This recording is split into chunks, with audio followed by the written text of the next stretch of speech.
انسان کی زندگی میں جو چیزیں اسے بہت زیادہ نقصان دیتی ہیں اور بہت پیچھے چھوڑ دیتی ہیں، دنیاوی معاملات سے لے کر روحانی، اخلاقی، قلبی اور قرب الہی کے معاملات تک کو جو چیزیں نقصان پہنچاتی ہیں، ان میں ایک بڑی چیز غفلت ہے۔ ایک لفظ ہوتا ہے جو ہمیں اکثر سننے کو ملتا ہے کہ آپ کی توجہ نہیں ہے۔ یہ ڈھیر سارے لوگوں کا مطالبہ ہوتا ہے، اہل خانہ بھی مطالبہ کرتے ہیں، کئی موقع پر والدین بھی مطالبہ کرتے ہیں، غرباء بھی مطالبہ کرتے ہیں کہ امیروں کی ہماری طرف توجہ نہیں ہے۔ اور یہ بڑی لازمی سی بات ہے کہ کسی چیز پر جب توجہ رہتی ہے تو وہ چیز بہتر ہو جاتی ہے، اور جب عدم توجہی کا لوگ مظاہرہ کرتے ہیں تو وہ معاملہ خراب ہو جاتا ہے۔ یہ جو عدم توجہ ہے اسی کو غفلت کہتے ہیں، اور جب انسان کے مزاج پر غفلت طاری ہوتی ہے اور غفلت اس پر پوری طرح غلبہ کر لیتی ہے تو پھر اس کی زرخیز زمین کو وہ بنجر کرتی ہے۔ غفلت انسانی دل کے لیے بڑی نقصان دہ چیز ہے اور انتہائی تکلیف اور ضرر کا باعث ہے۔ دلوں پر جو قحط نازل ہوتا ہے، قحط، ویران ہو جاتے ہیں دل، اور جو دلوں پر خشکی نازل ہوتی ہے کہ طبیعتیں خشک ہو جاتی ہیں، یہ غفلت کی وجہ سے ہوتی ہے۔ جو لوگ غافل ہو جاتے ہیں نا، اپنے معاملات کا دھیان نہیں رکھتے، دیکھیں نا، آپ کو کھانا کھاتے بھی غافل نہیں ہونا چاہیے۔ اگر کھانا بھی غیر معتدل کھا لیا جائے تو وہ انسان کی طبیعت کے لیے باعث ضرر بن جاتا ہے، نقصان کا باعث بنتا ہے۔ بات کرتے ہوئے بھی غافل نہیں ہونا چاہیے، کئی دفعہ جملے ایسے نکل جاتے ہیں جو انسان کے لیے پھر شرمندگی کا باعث بنتے ہیں۔ انسان کو غافل ہو کر کوئی کام نہیں کرنا چاہیے، غافل ہو کر، مدہوش اور بے ہوش ہو کر نہیں۔ غفلت دل کو ویران کرتی ہے، طبیعت میں خشکی لاتی ہے۔ غافل کبھی نہ بنے۔ قرآن مجید فرقان حمید نے ارشاد فرمایا کہ اقترب للناس حسابہم، فرمایا لوگوں کے حساب کا وقت قریب آ گیا، وہم فی غفلۃ معرضون، اور وہ ابھی بھی غفلت میں منہ پھیرے ہوئے ہیں۔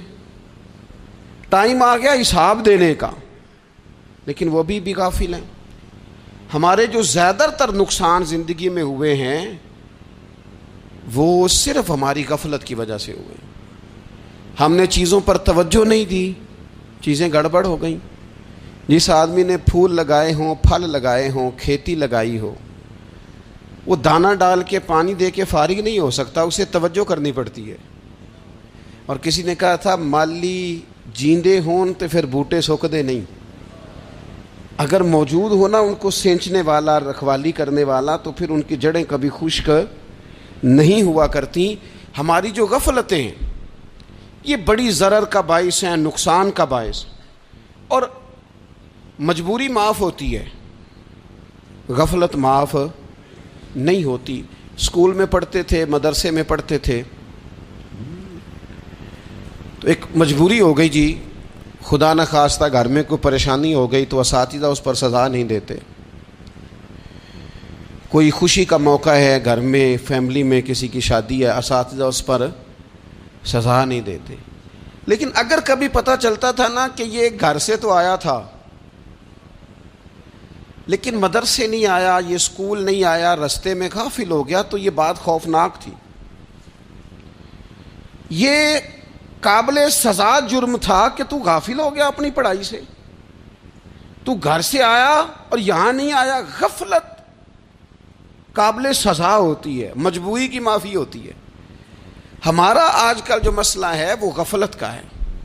ڈھیر سارے لوگ ہیں، سمجھدار بھی ہیں، سیانے بھی ہیں، معاملہ فہم بھی ہیں، باشعور بھی ہیں، تعلیم کی ڈگریاں بھی رکھتے ہیں، لیکن اگر ان کی زندگیوں کی تکلیفوں کو دیکھا جائے اور بے آباد روح کو دیکھا جائے اور سجدوں سے ان کی دوری کو دیکھا جائے تو ایک ہی بات سمجھ میں آتی ہے کہ پتہ سارا ہے لیکن لے ڈوبی ہے غفلت، توجہ نہیں کی۔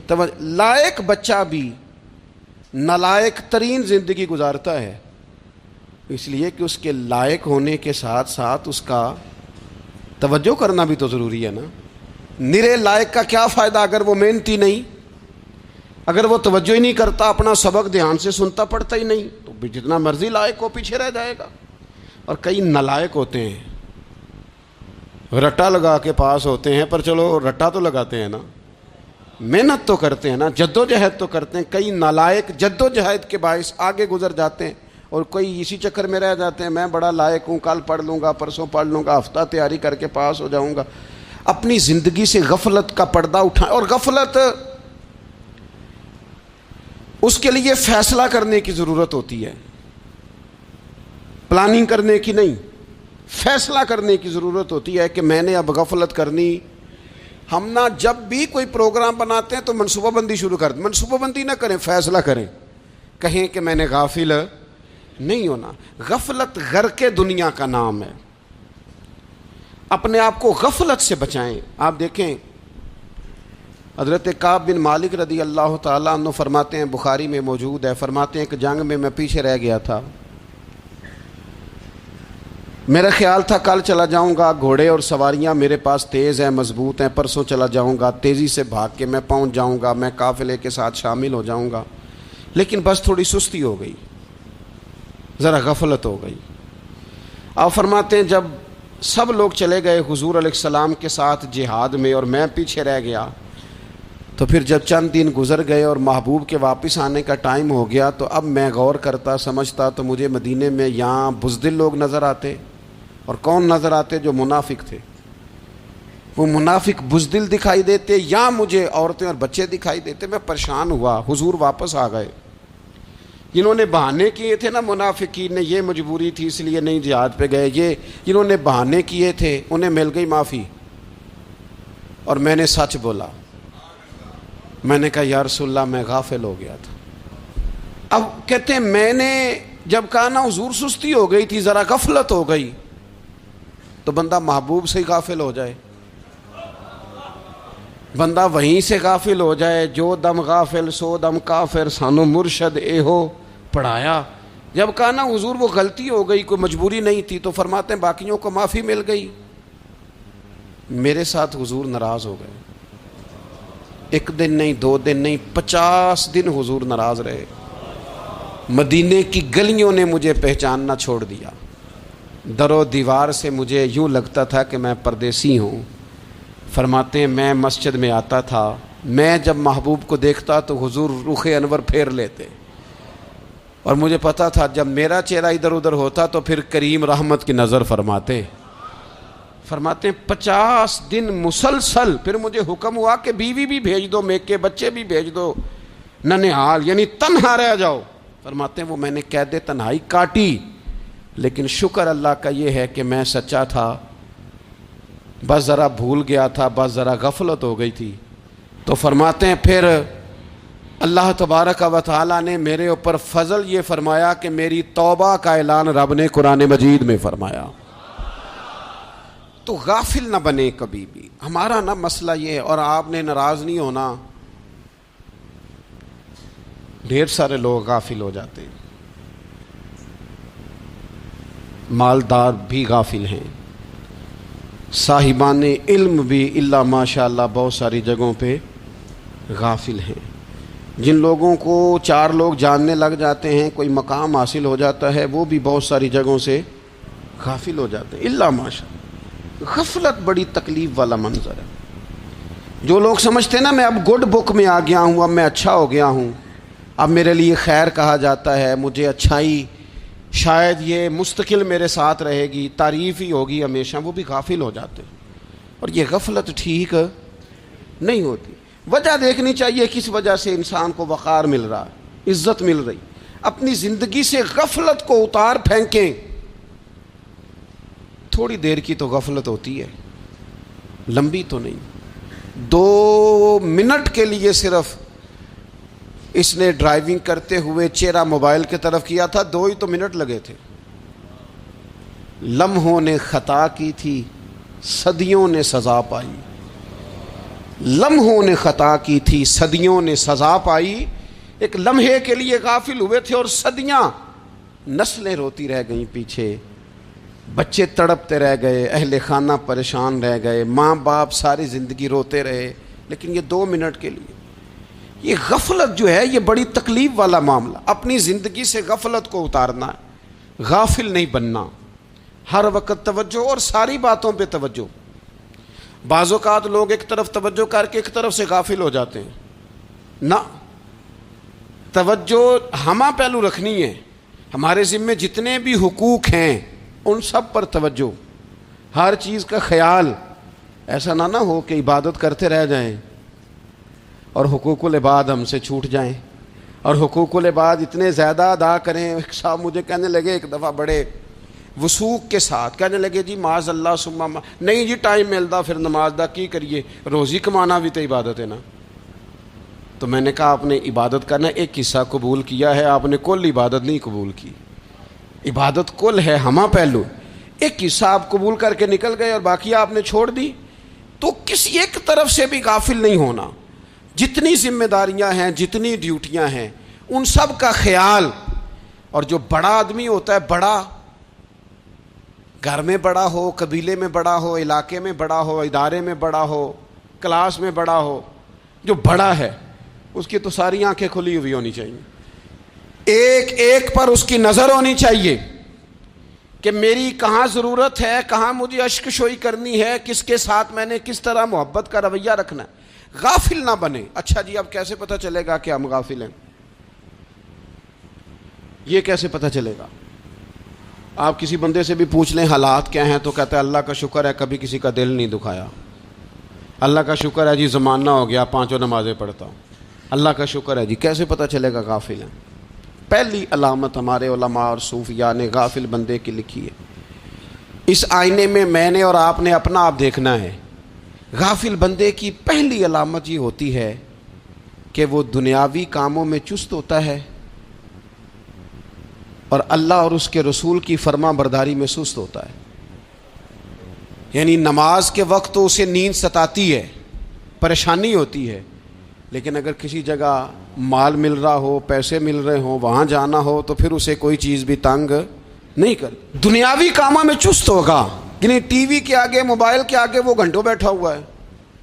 اور اگر اسے 25 منٹ قرآن پاک سننا پڑ جائے، اگر اسے 20 منٹ دینی محفل میں بیٹھنا پڑ جائے، اگر اسے کہا جائے کہ تو 20 رکعت نماز نفل ادا کر، دنیاوی کاموں میں چست ہے، دینی کاموں میں، یہ غفلت کی پہلی علامت. پھر ذاتی معاملات پہ پیسہ خرچ کرنا ہو تو ڈھیر سارا ہے، کسی غریب کی مدد کرنی ہو تو.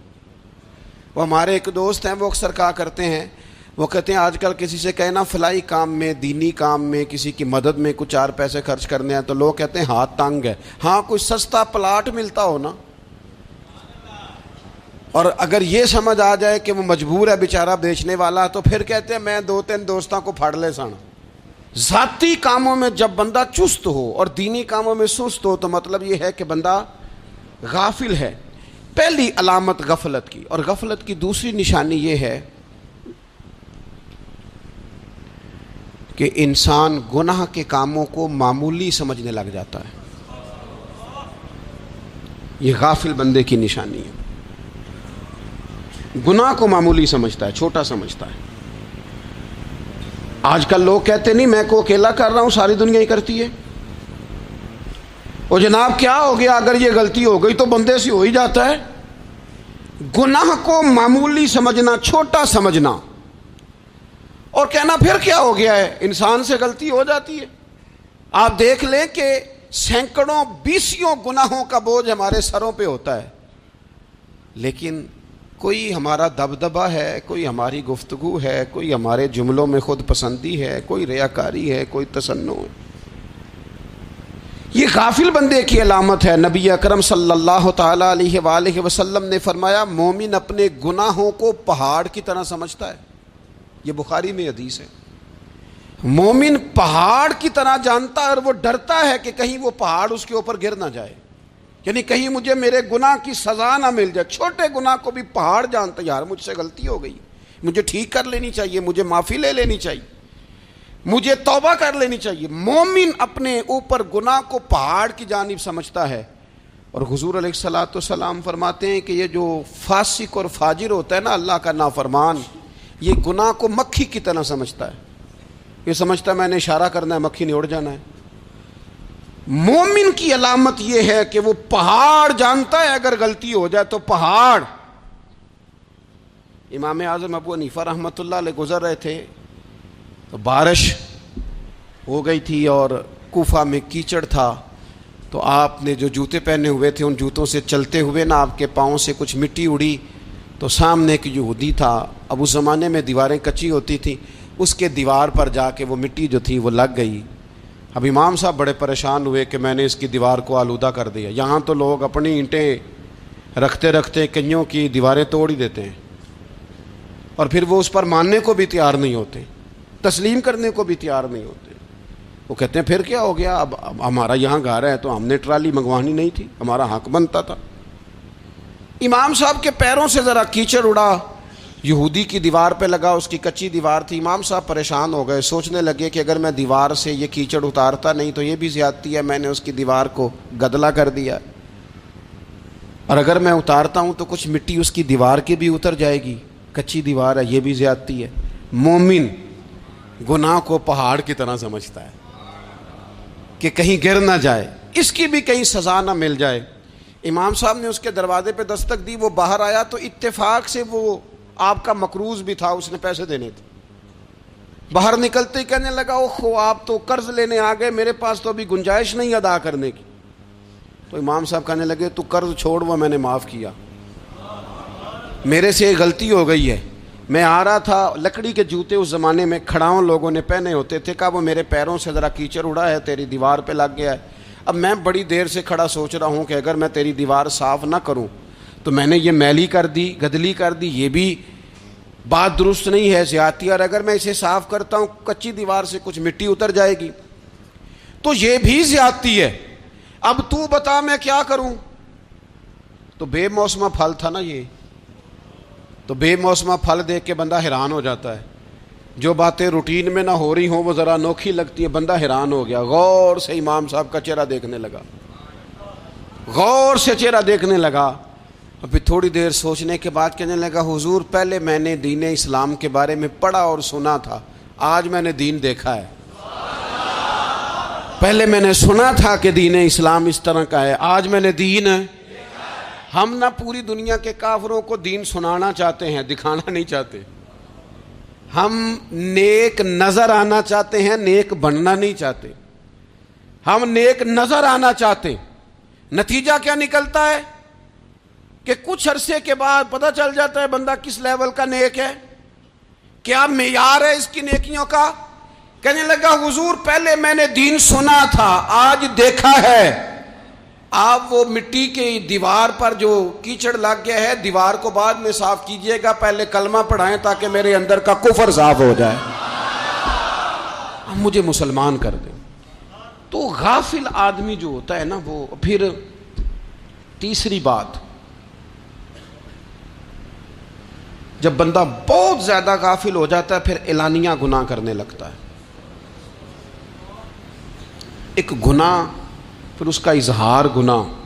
ایک بندہ، حدیث پاک میں آتا ہے، ایک بندہ رات کو کوئی غلطی کرتا ہے، اللہ تعالیٰ اس پہ پردہ ڈال دیتا ہے، لیکن وہ سویرے خود لوگوں کو بتاتا پھرتا ہے میں نے یہ کیا، میں نے یہ کیا۔ جب آپ اظہار گناہ کرتے ہیں نا تو سامنے والا بھی دلیر ہوتا ہے، کہتا ہے اس نے کیا میں کر لوں گا تو پھر کیا ہوا۔ ہمارے علماء نے لکھا ہے کسی کی نماز قضا ہو جائے تو کسی کو بتائے نہ، قضا پڑھ ڈالے، اس کا جگہ جگہ ذکر نہ کرے۔ جب آپ کہیں گے نا میری قضا ہو گئی تو آپ کے ساتھ رہنے والا بچہ دوست سمجھے گا یار اس کی قضا ہو گئی، یا تو میری بھی ہو جائے گی تو کیا ہوا۔ گناہ کرنا بھی گناہ ہے اور گناہ کا اظہار بھی گناہ ہے۔ نبی اکرم صلی اللہ تعالی علیہ وآلہ وسلم نے ارشاد فرمایا میری ساری امت کو معافی مل جائے گی سوائے ان لوگوں کے جو اعلانیہ گناہ کرتے ہیں۔ یہ بخاری مسلم دونوں میں حدیث موجود ہے۔ جو اعلانیہ گناہ، جنہوں نے خود ساری دنیا کو گواہ بنا لیا، میں نے یہ بھی جرم کیا، یہ بھی کیا، یہ بھی کیا، یہ بھی کیا، خود انہوں نے لوگوں کے، بہت بڑے غافل آدمی کی علامت ہے کہ گناہ کرے اور پھر اوپر سے اعلانیہ گناہ کرے، اتنا بڑا جرم کرے۔ پھر چوتھی علامت اگر ہم دیکھنا چاہیں کہ ہم غافل تو نہیں. تو غافل بندے کی چوتھی علامت یہ ہوتی ہے کہ وہ فضول کاموں میں وقت بڑا ضائع کرتا ہے. فضولیات میں ادھر بیٹھے ہیں ادھر بیٹھے ہیں, یہاں گپ شپ ہو رہی ہے, وہاں موبائل دیکھا جا رہا ہے, پھر کچھ ٹائم ملا ہے تو پھر کہیں دور دراز کسی ہوٹل پہ کھانا کھانے چلے گئے, پھر کچھ ٹائم ملا تو چلو نکلتے ہیں ذرا کوئی ہفتہ سیر کر آتے ہیں, یہاں گپ شپ ہے, فلاں کو ڈسکس کر لیتے ہیں, فلاں کے بارے میں بات کر لیتے ہیں, سیاسی تبصرے کر لیتے ہیں, یہ تھوڑی گفتگو ہو جاتی, چلے محلے داروں پہ تبصرہ شروع کرتے ہیں, کون روٹی زیادہ کھا رہا ہے اور کس کے پاس پیسے زیادہ آ گئے, چلو جا کے پتہ کرتے ہیں. حالانکہ یہ پتہ نہیں کرنا چاہیے تھا, پتہ تو اس کا کرنا چاہیے تھا جو بیچارہ کل سے بھوکا ہے. خبر تو اس کی رکھنی چاہیے تھی جس بیچارے کے گھر میں بچوں کے لیے پہننے کو کپڑے موجود نہیں ہیں.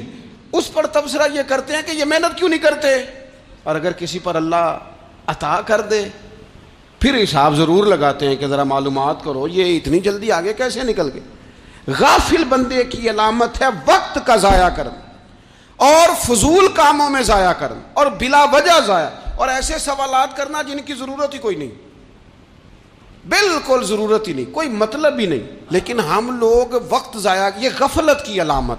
غفلت اللہ والوں کی علامت کیا تھی؟ ایک بات انہوں نے زندگی میں لے لی, سیکھ لی, پھر ساری زندگی اسی پہ گزار دی.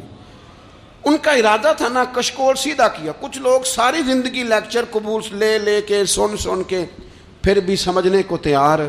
یہ غافل دل کی علامت ہے. اس لیے نبی پاک صلی اللہ تعالی علیہ وسلم نے فرمایا دو نعمتیں ایسی ہیں جن میں اکثر لوگ غفلت میں ہیں, ایک صحت اور دوسری فراغت. لوگ بلا وجہ وقت ضائع کرتے ہیں. اللہ نے صحت دی ہے, کسی خیر کے کام میں لگائیں. اگر آپ کے پاس فارغ وقت ہے تو قرآن پاک کو یاد کریں, ترجمہ اور تفسیر سے پڑھیں, محبوب پاک علیہ السلام کی احادیث کو یاد کریں, اللہ والوں کی باتیں سنیں. وقت ملے تو عبادات میں لگائیں, نوافل میں لگائیں, تلاوت میں لگائیں, ذکر اذکار میں لگائیں, اور پھر اللہ مزید توفیق عطا کرے تو کسی کے بھلے میں وقت لگائیں. گلی سے کوئی کانٹا اٹھائیں, کوئی روڑا اٹھائیں, کوئی کسی کی مدد کریں. لیکن یہ غافل ہونے کی علامت ہے کہ اپنے وقت کو ضائع کرنا. اور پھر اسی طرح غفلت کی پانچویں علامت یہ ہے کہ اگر بندے کو دنیا سے پورا پیار ہو جائے, یعنی شب قدر میں بھی آ کے کہتا ہے یا اللہ کبھی پیسے دے دینا, شب برات والے دن بھی کہتا ہے کہ مالک اگر کبھی کوئی ایسا سبب لگ جائے نا, یعنی بیت اللہ شریف کے سامنے کھڑے ہو کے بھی اگر اس نے مال ہی مانگنا ہے وہاں بھی اس نے یہی سوال کرنا ہے, حب دنیا اتنی غالب آ جائے تو یہ غافل ہونے کی علامت. دنیا ضرورت ہے, مقصد نہیں ہے. دنیا کی حاجت ہے, مقصد نہیں ہے. یہ مقصود نہیں. اور جب لوگ فقط دنیا کے مال کو, دولت کو, نبی پاک علیہ السلام نے فرمایا وہ لعنتی ہے جو درہم اور دینار کا بندہ بن گیا ہے, پیسوں کا بندہ بن گیا ہے. مل جائے تو خوش ہوتا ہے, نہ ملے تو تکلیف میں آ جاتا ہے. یہ غافل بندے کی علامت. مومن تو وہ ہوتا ہے کہ دولت رزق حلال ضرور کماتا ہے تاکہ کسی کے آگے ہاتھ نہ پھیلانا پڑے, کوشش ضرور کرتا ہے, پر دنیا کو جیب میں جگہ دیتا ہے, دل میں نہیں دیتا. اس کی جگہ جہاں ہے اسے وہاں رکھتا ہے, اسے دل میں جگہ. دل تو ایک ہے, اس میں رب و رسول کو بسائیں گے یا کسی اور کو بسائیں گے. تو حب دنیا یہ غافل ہونے کی بہت بڑی علامت ہے. پھر اسی طرح جو بندہ رب کریم کو جانتا نہیں نا وہ بھی غافل ہو جاتا ہے. ایک تو جو یہ نہیں نہ جانتا کہ رب کریم سزا دے گا, وہ مجھے دیکھ رہا ہے, اسے نہ اونگ آتی ہے نہ نیند آتی ہے, جو اس کی معرفت نہیں رکھتا کہ میرا رب ہر وقت مجھے دیکھ رہا ہے, وہ بھی غافل ہو جاتا ہے. جسے پتہ ہونا کہ مجھے دیکھ رہا ہے وہ غافل نہیں ہوتا. اور جو یہ سمجھ لیتا ہے نا کہ شاید معاذ اللہ ثم اس یقین کو پکا نہیں کرتا, وہ غافل ہو جاتا ہے. اور ایک جو یہ نہیں نہ جانتا کہ رب مہربان کتنا ہے, وہ بھی غافل ہو جاتا ہے. مجھے بتائیے سب سے زیادہ تو بندہ اس کے دروازے پہ جاتا ہے نا جو سب سے زیادہ مہربانی کرنے والا ہو, اس دروازے سے بندہ اٹھتا ہی نہیں. تو جس کو یہ یقین ہو جائے نا سب سے زیادہ کرم فرمانے والی ذات اللہ رسول کی ہے, وہ کبھی رب رسول سے غافل نہیں ہوتا. وہ کبھی اللہ رسول کا دروازہ چھوڑ کے نہیں جاتا، وہ کبھی کسی اور جگہ جا کے پناہ تلاش نہیں کرتا، جسے پتہ چل جائے نا وہ کریم کتنا ہے، مہربان کتنا ہے۔ ملا رومی رحمت اللہ علیہ فرماتے ہیں بہت بڑا مجرم تھا ایک بندہ، بہت بڑا گناہگار تھا، بت کو پوجتا تھا، تھک گیا، ساری رات بت کے سامنے کھڑا تھا، معاذ اللہ یا صنم یا صنم یا صنم کہتے، تھک گیا، نیند آ گئی، اونگ آ گئی۔ جب پوری طرح نیند آ گئی اور دماغ پہ نیند قبضہ کرنے لگی تو اس کے منہ سے نکل گیا، صنم صنم کہہ رہا تھا نا، نکل گیا یا صمد، او بے نیاز مالک۔ رب کریم نے فرشتوں سے فرمایا دوڑ کے جاؤ، جو کہتا ہے اسے دے دو۔ فرشتے کہنے لگے مالک وہ تو بت کو پکار رہا تھا، اس نے تو غلطی سے نام لیا ہے۔ فرمایا مجھے نہیں پتا، لیکن دیکھو نا اس نے مجھے پکارا تو ہے نا، کتنی دیر سے جھوٹے کو پکار رہا تھا، اس کا معاملہ حل نہیں ہوا، اب اگر سچے کو پکارنے پہ بھی حل نہ ہوا تو فرق کیا رہ جائے گا، دے دو جو